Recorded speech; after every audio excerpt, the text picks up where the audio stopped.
Here's your WNEM TV5 news update. Good afternoon, everyone. I'm Frank Turner. Here's a look at the top stories we're following for you today.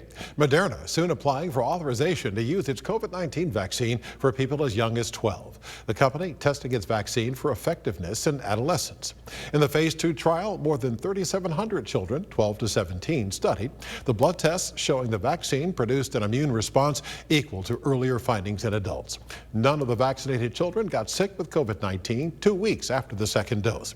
4 children receiving the placebo tested positive. Moderna concluding the results are consistent with the vaccine efficacy of 100%.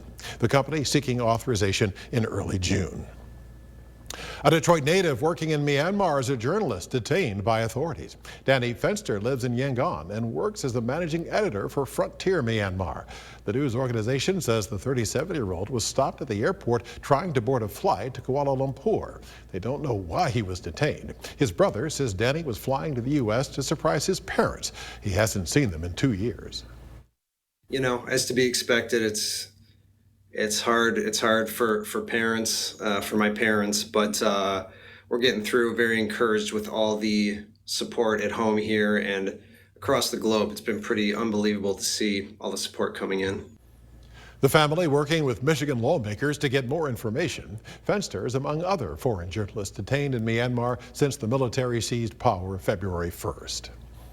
Today, the first anniversary of the murder of George Floyd by a Minneapolis police officer. His killing sparking protests and a re-examination of racism in policing, reigniting the fight for police reform across the country. I think that for Black people, it was like deja vu. It was like we've been here before, we've seen it. I think for a lot of other people, it was shock. People were like, I can't believe the country's like, and we were like, the country's been like this. You just saw it on camera, right? Since Floyd's murder, 36 states have passed police reform, many communities cutting funding. And now here's Chris with your forecast.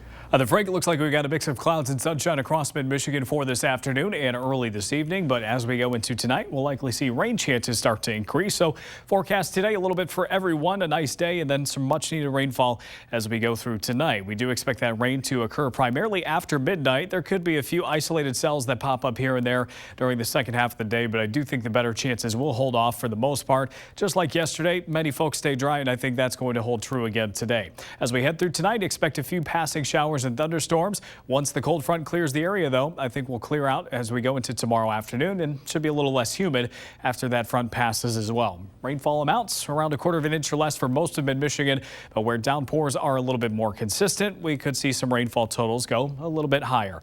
High temperatures today, middle to upper 80s, one of the warmer days that we've seen recently, but don't get used to it. A cool down later this week as 50s and 60s return before 70s start to rebound by the weekend on Sunday.